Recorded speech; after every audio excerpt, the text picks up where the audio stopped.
अस्सलाम वालेकुम या सय्यदी या रसूल अल्लाह वाला आलिका व सहाबिका या सय्यदी या हबीब अल्लाह। मैं आज कद्दू शरीफ के हवाले से कुछ फ़ज़ाइल बयान करना चाहता हूँ। बहुत सारे अमराज का इलाज जो है वो कद्दू शरीफ से किया जा सकता है।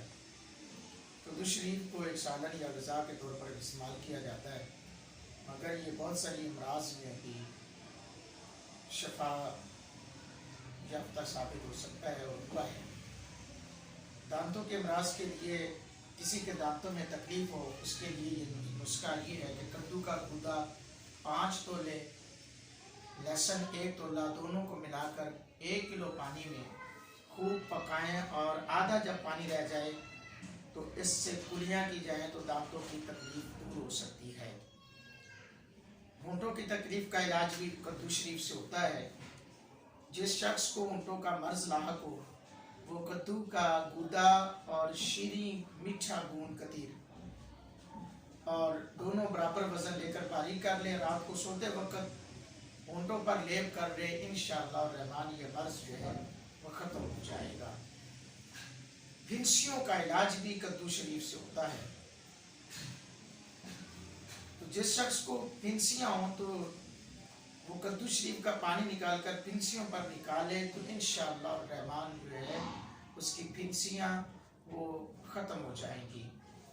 और यरकान हेपाटाइटिस जिसको कहा जाता है, इसका इलाज भी कद्दू शरीफ से किया जा सकता है। जिस शख्स को यरकान का मर्ज लाहक हो वो एक कद्दू को हल्की आंच पर भरता बनाए और इसका पानी निचोड़कर पानी में थोड़ी सी मिश्री मिलाए और अपने इस्तेमाल में रहे, इंशाअल्लाह रहमान जो है यरकान से उसको निजात मिल जाएगी। और एक और बहुत ज़्यादा बड़ा मर्ज है बवासीर। इसका इलाज भी कद्दू शरीफ से किया जा सकता है।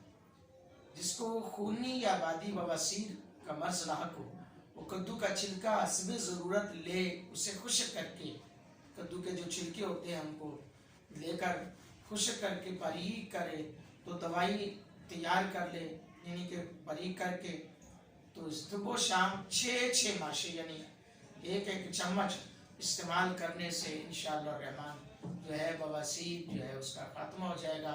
अल्लाह रब्बुल आलमीन की बारगाह में दुआ है, हम सबको अमल की तौफीक